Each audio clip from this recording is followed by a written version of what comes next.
வணக்கம். இன்றைய முக்கிய செய்திகள். தாவேகா அரசின் முதல் பட்ஜெட் இன்று தாக்கல் செய்யப்பட்டது. பட்ஜெட் கூட்டத்தொடரில் அண்ணன் சீர்திட்டத்திற்கு 812 கோடி ரூபாய் ஒதுக்கீடு செய்யப்பட்டுள்ளதாக தெரிவிக்கப்பட்டுள்ளது. இத்திட்டத்தின் கீழ் புதிதாக திருமணமாகும் பெண்களுக்கு 1 சவரன் தங்கம் மற்றும் பட்டுப்புடவை வழங்கப்பட உள்ளதாகவும் தெரிவிக்கப்பட்டுள்ளது. தாய்மாமன் தங்க மோதிரம் திட்டத்திற்கு 560 கோடி ரூபாய் ஒதுக்கீடு செய்யப்பட்டுள்ளதாக இப்பட்ஜெட்டில் அறிவிக்கப்பட்டுள்ளது. இனி தமிழகத்தில் பள்ளி நேரத்திற்கு பிறகு தினமும் 1 மணி நேரம் விளையாட்டு மற்றும் உடற்பயிற்சி செயல்பாடுகள் அறிமுகப்படுத்தப்படும் என்று நிதியமைச்சர் மரியா வில்சன் அவர்கள் தெரிவித்துள்ளார். 10,000 பெண்களுக்கு ஆண்டுதோறும் இலவசமாக கறவை மாடுகள் வழங்கப்படும் என்றும் தெரிவிக்கப்பட்டுள்ளது. சுய உதவி குழுக்களுக்கு இந்த ஆண்டு 38,000 ரூபாய் வங்கிக் கடன் வழங்குவதற்கு இலக்கு நிர்ணயம் செய்யப்பட்டுள்ளதாகவும், பெண்கள் சுய உதவி குழுக்களுக்கு 5 லட்சம் ரூபாய் முதலீட்டு மானியம் வழங்கப்பட உள்ளதாகவும் தெரிவிக்கப்பட்டுள்ளது. தரமான பொது விநியோக திட்டம், ரேஷன் கடைகளில் பாக்கெட் கோதுமை மாவு வழங்கும் திட்டத்திற்கு 18 கோடி ரூபாய் ஒதுக்கீடு செய்யப்பட்டுள்ளதாகவும் அறிவிக்கப்பட்டுள்ளது. சிங்கப்பெண் சிறப்பு அதிரடி படைக்கு 354 கோடி ரூபாய் நிதி ஒதுக்கீடு செய்யப்பட்டுள்ளதாக இப்பட்ஜெட்டில் அறிவிக்கப்பட்டுள்ளது. மேலும் உணவு மற்றும் நுகர்வோர் பாதுகாப்பு துறைக்கு 14,830 கோடி ரூபாய் நிதி ஒதுக்கீடு செய்யப்பட்டுள்ளது. போதையில்லா தமிழகம் போதைப் பொருள் பழக்கத்தில் இருந்து மீட்பதற்கான நடவடிக்கைக்கு 70 கோடி ரூபாய் ஒதுக்கீடு செய்யப்பட்டுள்ளது. சாலை பாதுகாப்பு பணிக்கு 130 கோடி ரூபாய் ஒதுக்கீடு செய்யப்பட்டுள்ளது. மேலும் 431 கோடியில் கட்டப்படும் புதிய குடியிருப்புகள் மூலம் 5,000 காவலர் குடும்பங்கள் பயன்பெறும் என்றும் தெரிவிக்கப்பட்டுள்ளது. 22 கேரட் ஆவண தங்கத்தின் விலை சவரனுக்கு 1,280 ரூபாய் அதிகரித்து 1 சவரன் 1,06,880 ரூபாயாகவும், 1 கிராம் 13,360 ரூபாய்க்கும் விற்பனை செய்யப்பட்டு வருகிறது. இதனைத் தொடர்ந்து 1 கிராம் வெள்ளியின் விலை கிராமிற்கு 5 ரூபாய் அதிகரித்து 1 கிராம் வெள்ளி 240 ரூபாய்க்கு விற்பனை செய்யப்பட்டு வருகிறது. தஞ்சை செங்கப்பட்டை காவல் நிலையத்திலிருந்து எதிர்க்கட்சித் தலைவர் உதயநிதி ஸ்டாலின் அவர்கள் விடுவிக்கப்பட்டார். தமிழகத்தில் இன்று திருவண்ணாமலை, விழுப்புரம், கடலூர், காஞ்சிபுரம், செங்கல்பட்டு, சென்னை, திருவள்ளூர், திருச்சி, கரூர் ஆகிய மாவட்டங்களில் ஒரு சில இடங்களில் மிதமான மழை பெய்ய வாய்ப்புள்ளதாக வானிலை மையம் தகவல் தெரிவித்துள்ளது.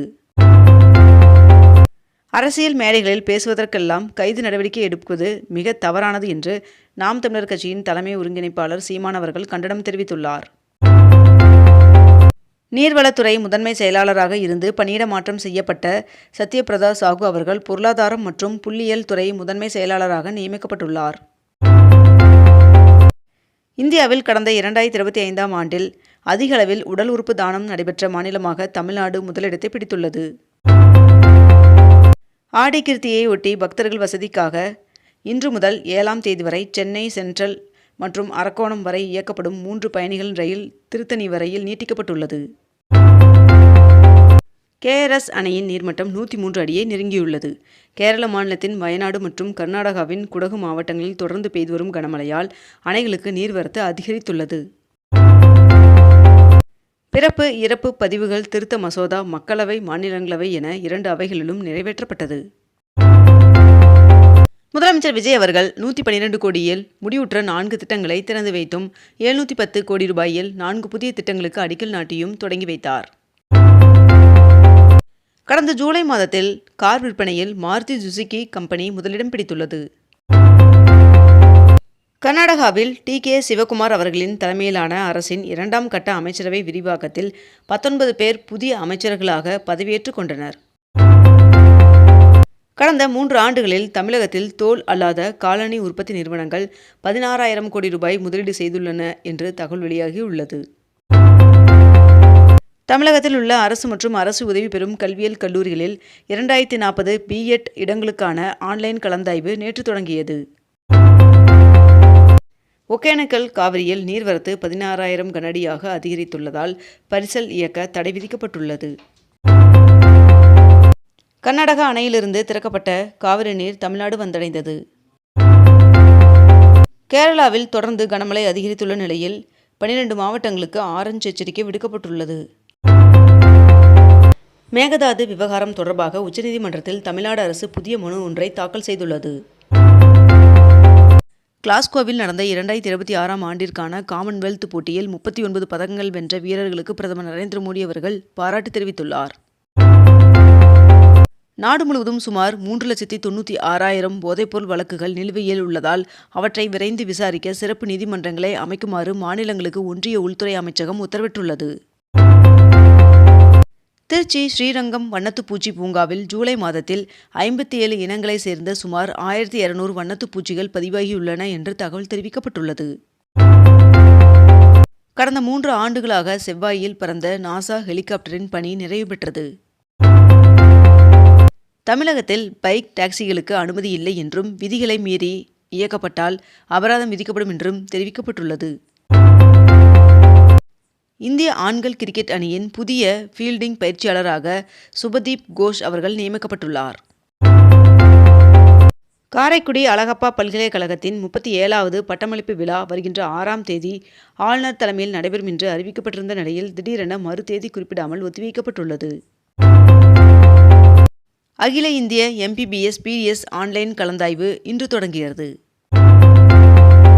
செயின்ட் கோஃபைன் கண்ணாடி தயாரிப்பு நிறுவனத்தையும் ரெனால்ட் கார் உற்பத்தி தொழிற்சாலையையும் முதலமைச்சர் விஜய் அவர்கள் ஆய்வு செய்தார்.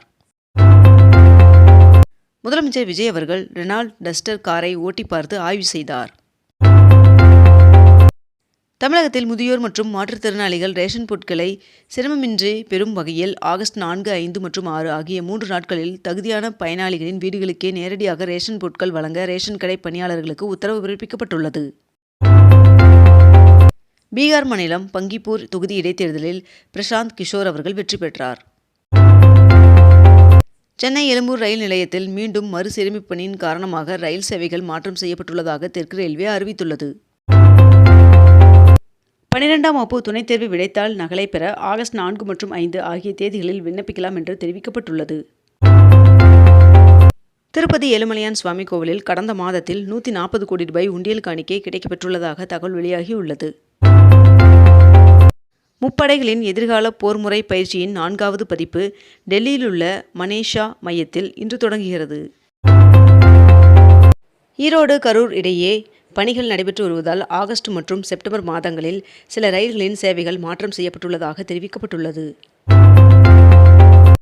அரசு அதிகாரிகளின் பதவி உயர்வுக்கு இனி முதலமைச்சரின் ஒப்புதல் கட்டாயம் என்று புதிய அரசாணை வெளியிடப்பட்டுள்ளது. பெங்களூரு சென்னை இடையிலான எக்ஸ்பிரஸ் வேயில் சுங்க கட்டணம் அதிரடியாக உயர்த்தப்பட்டுள்ளது. சென்னை போரூர் வடபழனி இடையிலான மெட்ரோ சேவையை விரைந்து தொடங்க பொதுமக்கள் கோரிக்கை விடுத்துள்ளனர். ஆடிப்பெருக்கு விழாவை முன்னிட்டு தமிழகத்தில் பூக்கள் பழங்களின் விலை உயர்ந்துள்ளது. சிவகங்கை அருகே 16ஆம் நூற்றாண்டு வானாதிராயர் கல்வெட்டு கண்டுபிடிக்கப்பட்டுள்ளது. விழுப்புரத்தில் 100க்கும் மேற்பட்ட நாட்டு நெல் ரகங்களுடன் விதை திருவிழா நடைபெற்றது. இத்துடன் இன்றைய தலைப்புச் செய்திகள் நிறைவடைந்தன.